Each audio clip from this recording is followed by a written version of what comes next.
Hey, I'm Christian Anderson. Welcome to the Scout Show. I'm pleased to be joined by Scott Kennedy of Scout.com. A couple guys meeting up at the tailgate. Good to have you back, Scott. Thanks for being here. It's good to be here. The exhibition season's over for a couple of these teams. It's time to get into conference play. The silly season's over, and of course, we're talking some conference games. Texas, the Longhorns, ranked second in the country. They're taking on Texas Tech at home. We're joined by FoxSports.com's Trey Lurson. Trey, the game against Wyoming was a tale of two halves. Texas trailed 10-6 late in the first half and then blew the Cowboys out 41-10. Were you nervous at any point, and which team do you think is the real team, first half or second half, Horns? I never at any point thought Texas was going to lose the game. In fact, when Wyoming blocked the punt to go up in the first half, my initial thought was, if I know Texas, Colt McCoy will get the ball, drive it right down the field for a touchdown, and then they won't look back in the second half. That said, I do think that there are some warning signs.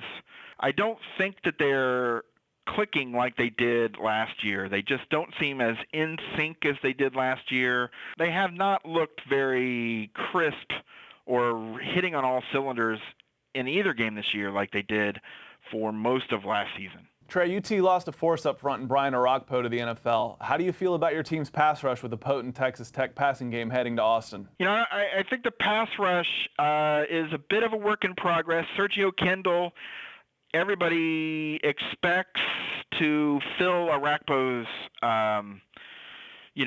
sack totals and spot, and the coaches say they're very pleased with the way he's played so far. I think that if you ask the Texas coaches, they're very happy with where their defensive line is so far. All right, Trey, let's get a prediction from you. How do you see the game playing out? I do think that there are going to be some nervous moments for the Longhorns, certainly in the first half. You'll probably have a back-and-forth shootout in the first half, and as Texas kind of typically does, even last season in this game, they will start to assert themselves in the second half, and I think start to open it up. The spread is, I've seen as high as 18, around 17. I don't know that they'll cover the spread, but they probably will win by a couple touchdowns. Trey, thanks a lot. For the Red Raider side of things, we're joined by Texas Tech beat writer Mitchell Fish. Mitchell, Taylor Potts is the latest gunslinger to take over Mike Leach's offense. He's off to a fast start, 861 yards and 9 touchdowns in 2 games. Granted, they played North Dakota and Rice. How do you feel about Potts heading to Austin? He throws it very well when he's going deep. He's got a cannon for an arm.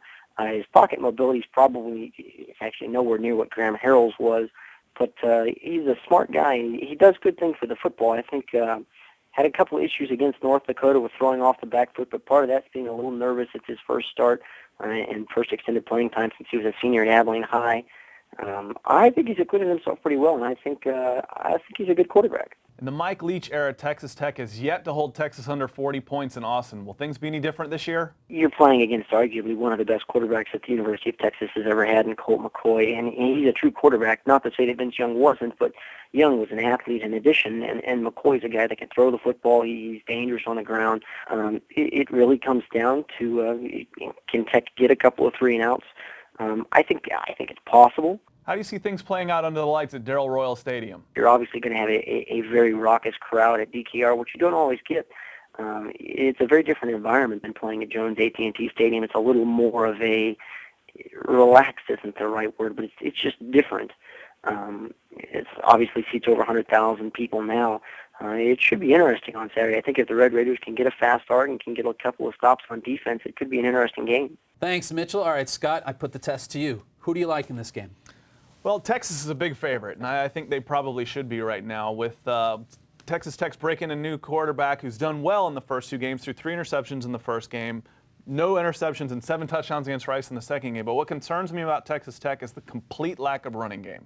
They've only rushed for 92 yards so far in 2 games. They rushed for over 100 yards last year against Texas in order to keep that game balanced and to beat them. I don't think they're balanced enough to go into Austin and beat a team like Texas. A lot of the talk so far about the grudge match has been Tennessee-Florida, but Texas wants to run up the score on Texas Tech this year after what happened last year. So I like Texas pretty big in this one, 3 scores. Makes them long for the Bam Morris days, running the ball like that. I'm going with you. Texas huge this week at home. All right, that's it for this edition of the Scout Show. For the latest college football news, scores, and highlights, keep it logged on to FoxSports.com and Scout.com. For Scott Kennedy, I'm Christian. We'll see you next time.